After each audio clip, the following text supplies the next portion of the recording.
क्या हरियाणा निकाय चुनाव के नतीजे 2025 के बड़े चुनावों का संकेत है। नमस्कार, मैं हूं राधा राणा और आप देख रहे हैं आरवी टाइम्स। हम बात कर रहे हैं हरियाणा के नगर निकाय चुनाव के नतीजों की, जो कहीं ना कहीं 2025 के राजनीतिक समीकरणों की झलक दिखा रहे हैं। क्या इन नतीजों से हमें आगामी विधानसभा चुनाव का संकेत मिल रहा है? बीजेपी और कांग्रेस के बीच इस बार की टक्कर में कौन रहा आगे और निर्दलीय प्रत्याशियों ने क्या बड़ा खेल किया? हरियाणा में 9 नगर निगम और 40 नगर निकायों के चुनाव के लिए 2 और 9 मार्च को मतदान हुआ था। आज सुबह 8 बजे से मतगणना शुरू हुई और अब तक के रुझानों में बीजेपी ने कई सीटों पर बढ़त बना ली। खासकर अंबाला, यमुनानगर और सिरसा में बीजेपी ने दमदार प्रदर्शन कर दिया है। अंबाला में मेयर चुनाव बीजेपी के खाते में गया, वहीं यमुनानगर में भी बीजेपी प्रत्याशी समुन बहमनी ने 17,430 वोटों से बढ़त बना ली। सिरसा में दिलचस्प मुकाबला देखने को मिला, जहां बीजेपी और कांग्रेस दोनों 7-7 सीटें जीती। मानेसर में निर्दलीय प्रत्याशी आगे चल रहे हैं, जो यह संकेत देता है कि स्थानीय चुनाव में अब मतदाता सिर्फ राष्ट्रीय पार्टियां पर ही निर्भर करता है, बल्कि वे अपने स्थानीय नेताओं को भी समर्थन दे रहे हैं। भाजपा ने चुनाव में जबरदस्त बढ़त बनाई, लेकिन कांग्रेस भी पूरी तरह से पीछे नहीं रही। कई नगर निकायों में कांग्रेस ने भी बेहतर प्रदर्शन किया और छोटी सरकार बनाने की बात करी। इसका मतलब ये है कि कांग्रेस की स्थानीय स्तर पर अपनी पकड़ बनाने की कोशिश करी।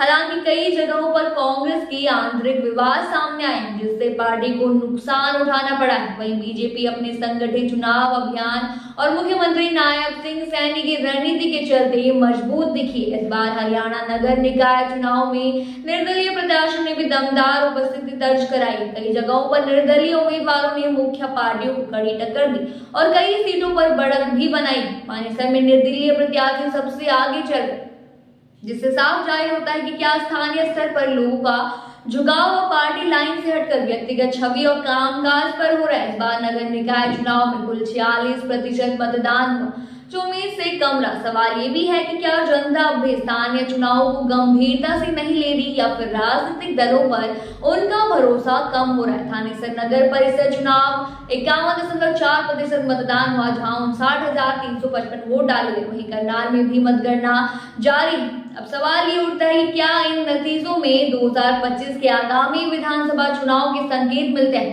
राजनीतिक विश्लेषकों का मानना है कि नगर निकाय चुनाव से पार्टी की ग्राउंड लेवल पर पकड़ का अंदाजा लगाया जा सकता है।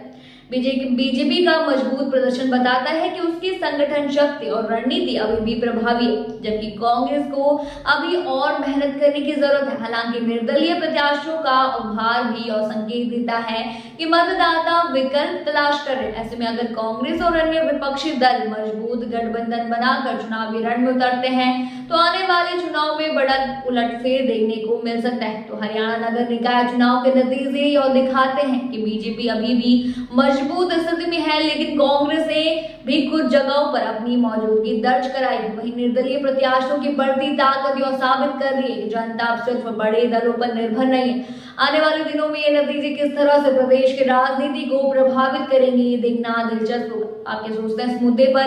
हमें कमेंट सेक्शन में जरूर बताइए। फिलहाल के लिए इतना ही। बने रहिए आरवी टाइम्स के साथ और साथ ही हमारे चैनल को सब्सक्राइब करना ना भूलें और फेसबुक वेबसाइट पर फॉलो जरूर करें।